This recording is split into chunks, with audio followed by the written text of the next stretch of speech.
Assalamualaikum warahmatullahi wabarakatuh. Halo everyone. Perkenalkan, nama saya Meza Paramita Ramadhani dengan NIM 25002033. Tujuan saya dalam pembuatan video kali ini yaitunya adalah dalam rangka memenuhi tugas dari dosen saya, yaitunya adalah Bapak Dr. Hanif Al-Qadri, SPD MPD, dengan mata kuliah Komunikasi Organisasi. Kali ini saya akan membahas suatu pembahasan dengan materi komunikasi publik. Baik, saya akan menjelaskan mengenai komunikasi publik. Komunikasi publik itu adalah suatu komunikasi yang terjadi antara satu orang atau kelompok kepada orang banyak atau masyarakat luas lah yang ada di luaran sana, yang mana orang pribadi tadi atau kelompok tadi dia menyampaikan suatu pesan atau menyampaikan suatu informasi kepada masyarakat atau kepada orang banyak tadi. Hal tersebut juga dapat membangun suatu hubungan yang harmonis dan juga membangun kepercayaan dan juga keakraban dengan masyarakat yang ada di luaran sana. Orang yang menyampaikan suatu informasi atau pesan tadi kepada masyarakat luas atau kepada orang banyak tadi, itu disebut dengan komunikator. Orang yang menyampaikan pesan tadi itu dia bisa melalui menyampaikan suatu informasi menyampaikan suatu informasi tadi bisa melalui media baik itu, dan juga bisa melalui secara langsung. Jadi, intinya komunikasi publik itu adalah penyampaian suatu informasi atau pesan dari seorang komunikator kepada orang banyak, baik itu bisa melalui media atau menyampaikan suatu informasi tersebut bisa melalui secara tatap muka, bisa melalui media massa, media sosial, seminar, atau kegiatan-kegiatan publik lainnya. Nah, penyampaian informasi tersebut atau tujuan dalam penyampaian informasi tersebut dalam rangka untuk memberikan suatu informasi atau memengaruhi atau membangun suatu pemahaman dan juga atau menciptakan suatu opini atau sikap tertentu dari khalayak. Jadi sebuah lembaga itu sering dia memilih komunikasi publik itu di dalam suatu organisasi, karena kan komunikasi publik itu dia berhubungan langsung dengan masyarakat luar atau berhubungan dengan lingkungan eksternal. Misalnya seperti kayak berhubungan dengan klien, dengan konsumen, dengan mitra, dan juga dengan kayak masyarakat umum yang berada di luar sana. Nah, oleh sebab itu banyak sekarang ini perusahaan dia memiliki divisi humas atau humas relation atau public relation yang menangani promosi, penyiaran informasi, publikasi, hubungan media, dan kegiatan-kegiatan sosial lainnya. Komunikasi publik juga dapat dilakukan melalui berbagai media seperti memberikan atau menyediakan brosur, majalah, poster, video kampanye, hingga media digital lainnya. Nah, selanjutnya saya akan menjelaskan mengenai tujuan dari komunikasi publik. Tujuan dari komunikasi publik yaitunya ada 3, yaitunya ada memberikan suatu informasi, yang mana organisasi tersebut dia menyampaikan suatu program, menyampaikan suatu kebijakan atau kegiatan atau produk-produknya kepada publik secara jelas, akurat, dan juga serempak. Tujuannya agar masyarakat luar sana dia mengetahui apa saja kegiatan-kegiatan atau program atau kebijakan yang ada di dalam suatu organisasi atau di dalam kantor tersebut. Nah, selanjutnya juga ada dengan tujuannya yaitu untuk mempersuasi publik. Komunikasi ini digunakan untuk membentuk suatu opini atau pendapat, memengaruhi sikap, serta mengajak publik mendukung program atau mengajak masyarakat luar untuk mendukung program yang dilaksanakan atau yang program yang dibuat oleh organisasi tersebut.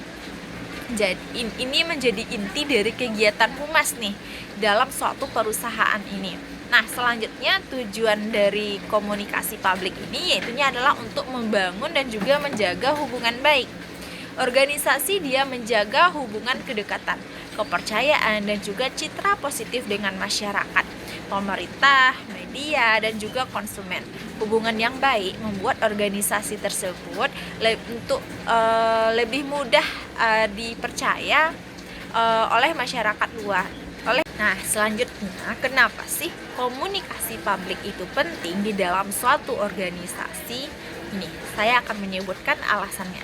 Satu, dikarenakan komunikasi publik itu dia dapat membantu organisasi tersebut dia membangun citra positif di mata publik. Nah, dengan dia menyampaikan suatu informasi atau pesan atau program-program yang ada di dalam suatu perusahaannya kepada memperkenalkan lah program-programnya kepada masyarakat luar. Nah, hal tersebut dapat membuat menambah lah, misalnya kayak misalnya kan kayak wah ini bagus nih perusahaannya, patut didukung nih ini kayak gitu, kayak menjaga nama baik gitulah, nama baik. Selanjutnya intinya adalah menjadi sarana untuk menyampaikan suatu informasi penting agar tidak terjadi kesalahpahaman. Nah, tujuan komunikasi publik ini penting dikarenakan dia dapat menjadi sarana ketika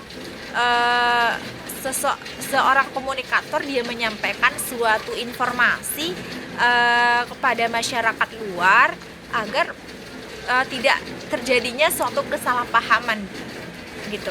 Dia menyampaikan suatu informasi dengan jelas, dengan baik kepada masyarakat luar, agar misalnya apa saja kegiatan atau program-program yang ada di dalam perusahaannya. Nah, mereka memperkenalkan hal kegiatan atau program tersebut kepada masyarakat luar agar masyarakat luar ini dia juga mengetahui apa saja kegiatan-kegiatan yang terjadi di dalam suatu perusahaan atau organisasi tersebut. Nah, selanjutnya pentingnya komunikasi publik ini dia dapat membantu organisasi ini menjaga kepercayaan anggotanya, dapat menjaga kepercayaan masyarakat. Selanjutnya pentingnya komunikasi publik ini dia dapat mempermudah proses pengambilan keputusan karena informasi tersebut dia bisa diakses secara jelas. Selanjutnya hal tersebut juga menjadi alat untuk mengatasi krisis. Misalnya ketika ada isu-isu negatif yang mulai menyebar, misalnya ada nih suatu problem lah kan yang terjadi misalnya dari suatu perusahaan, dari perusahaan lain atau dari suatu organisasi lain dengan organisasi kita. Lalu sebelumnya kita sudah menyampaikan apa saja kegiatan-kegiatan atau program-program yang kita lakukan kepada masyarakat luar. Nah, hal tersebut kemungkinan atau insya Allahnya masyarakat luar tersebut dia percaya dengan organisasi kita, dengan perusahaan kita. Nah, gitu. Nah, selanjutnya juga ada membuat hubungan organisasi dengan lingkungan eksternal dan juga internal lebih harmonis. Baik, selanjutnya saya akan menjelaskan mengenai apa saja tipe-tipe yang ada di dalam komunikasi publik dalam organisasi. Yang pertama yaitu tipe komunikasi publik dalam organisasi itu adalah komunikasi internal atau internal itu di dalam lingkungannya. Misalnya komunikasi dari seorang pimpinan kepada bawahannya di dalam suatu organisasi. Contohnya, misalnya seorang pimpinan ini dia memberikan suatu informasi kepada anggota-anggotanya. Nah, selanjutnya tipe dari komunikasi publik ini yaitunya adalah komunikasi eksternal atau dari luar.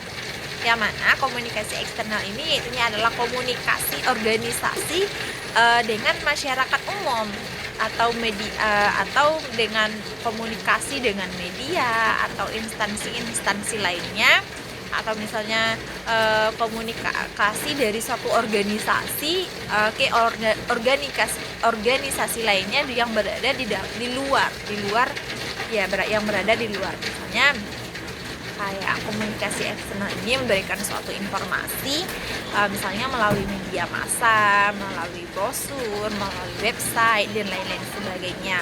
Nah, selanjutnya komunikasi formal, yang mana komunikasi formal ini dia mengikuti aturan organisasi, mengikuti aturan sesuai yang telah disediakan atau yang telah ditetapkan oleh perusahaan atau organisasi tersebut. Misalnya kayak laporannya itu harus terstruktur, harus begini begitu, kayak harus sesuai lah, ya, harus sesuai dengan apa yang sudah ditetapkan di dalam suatu organisasi tersebut. Nah, selanjutnya tipenya juga yaitu adalah komunikasi informal. Nah, komunikasi informal ini kebalikan dari komunikasi formal tadi, yang mana komunikasi informal ini dia tidak terikat sama sekali, atau dia terikat namun tidak ketat atau tidak formal atau tidak kaku. Kayak informal ini dia kayak komunikasinya itu santai. Contohnya misalnya kayak obrolan antar pegawai, grup WhatsApp yang non formal, misalnya kayak memberikan suatu informasi itu lebih santai gitu, nggak ada kaku-kakunya, nggak ada bahasanya yang lebih santai, nggak ada bahasa baku di dalamnya gitu. Nah, selanjutnya ini adalah komunikasi krisis. Nah, komunikasi krisis ini adalah komunikasi yang digunakan misalnya terjadi suatu permasalahan besar yang di dalam organisasi tersebut.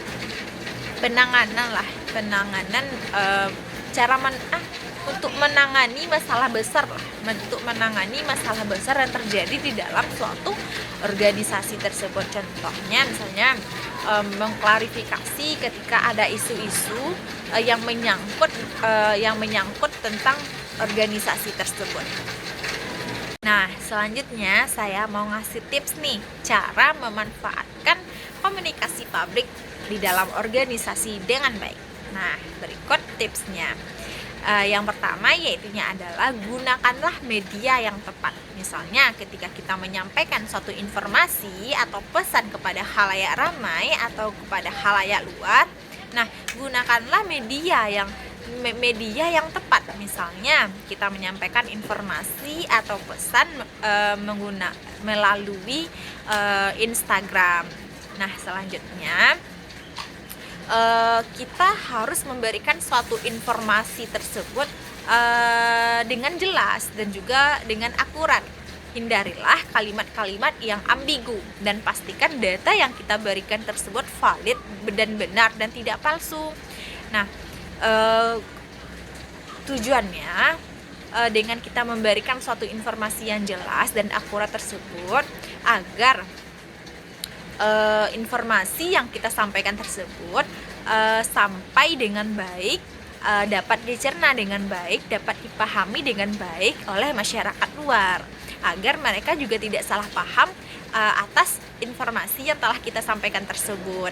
Nah, selanjutnya membangun hubungan dengan media. Nah, jalinlah komunikasi baik dengan media massa agar pesan organisasi tersebut dia mudah untuk disampaikan. Nah, selanjutnya melakukan monitoring dan juga melakukan evaluasi. Pantau respon dari masyarakat luar. Misalnya nih, kita memberikan suatu informasi atau pesan kepada masyarakat luar melalui media sosial. Misalnya kita memberikan suatu informasi atau pesan ini melalui aplikasi Instagram. Nah, pantau respon-respon dari masyarakat tersebut. Misalnya kita harus menerima baik dan buruknya respon dari masyarakat tersebut, tapi kita usahain atau mudah-mudahan responnya itu baik-baik. Nah, selanjutnya ada transparansi. Sampaikan informasi itu dengan terbuka dan juga dengan jujur agar publik tersebut dia tetap percaya. Selanjutnya, latih juru bicara atau humas. Pastikan pihak yang berbicara atau pihak yang mewakili atau anggota yang mewakili perusahaan dalam menyampaikan suatu informasi atau pesan kepada khalayak ramai ini paham dengan konteks, memahami apa yang disampaikannya, atau memahami segala sesuatu hal yang berkaitan dengan program apa yang akan dikerjakannya gitu, atau informasi dengan memberikan satu informasi. Si humas ini dia harus paham terlebih dahulu, harus paham lebih mendalam terlebih dahulu mengenai informasi tersebut, gunanya agar tidak salah informasi atau agar tidak salah memberikan suatu informasi kepada khalayak ramai atau kepada masyarakat luas.